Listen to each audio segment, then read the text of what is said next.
Bonjour tout le monde, que la paix soit sur vous. Alors aujourd'hui, c'est une image fixe, hein. Je suis quelque part dans le désert, hein.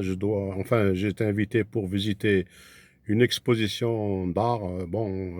Puisque c'est pas encore l'ouverture, je vais profiter de l'occasion, hein, pour faire une petite vidéo sur un sujet qui me tient à cœur depuis déjà assez longtemps, hein.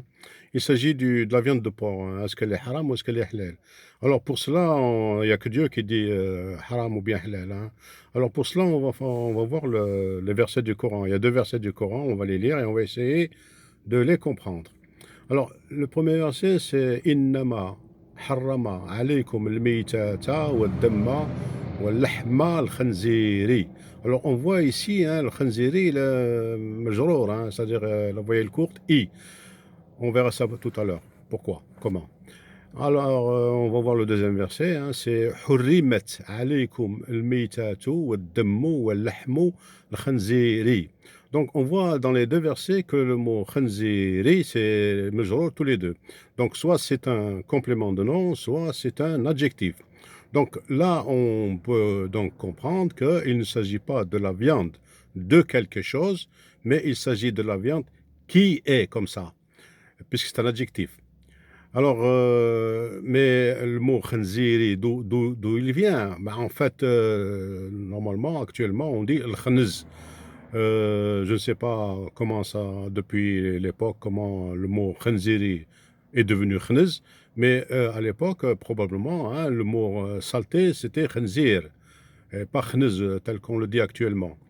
Donc, pourquoi que le porc a été appelé khanzir? Eh bien, le porc, enfin, c'est un animal qui vit dans la saleté, hein. Il mange des saletés, des excréments, etc. Donc, ça a été quelque chose de... C'est un animal qui est sale, on l'appelle le khanzir. Où c'est que je voulais en venir?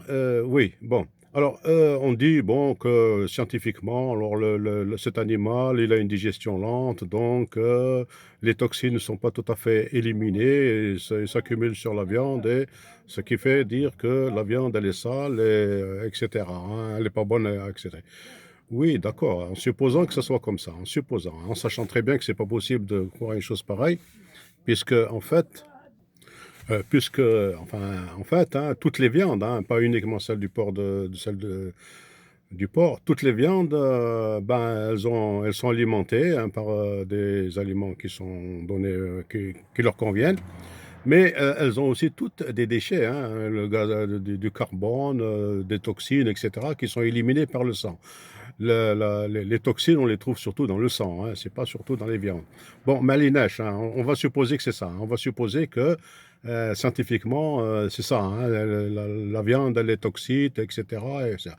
Bon, mais la viande de porc, il n'y a pas que ça qui est consommable dans le porc lui-même, hein. Il n'y a pas que la viande, hein. Il y a aussi le lait. Pourquoi que la viande serait haram mais pas son lait, hein? Parce que je n'ai trouvé aucun verset du Coran où il est dit que le lait de porc, il est haram. Je l'ai pas trouvé, hein.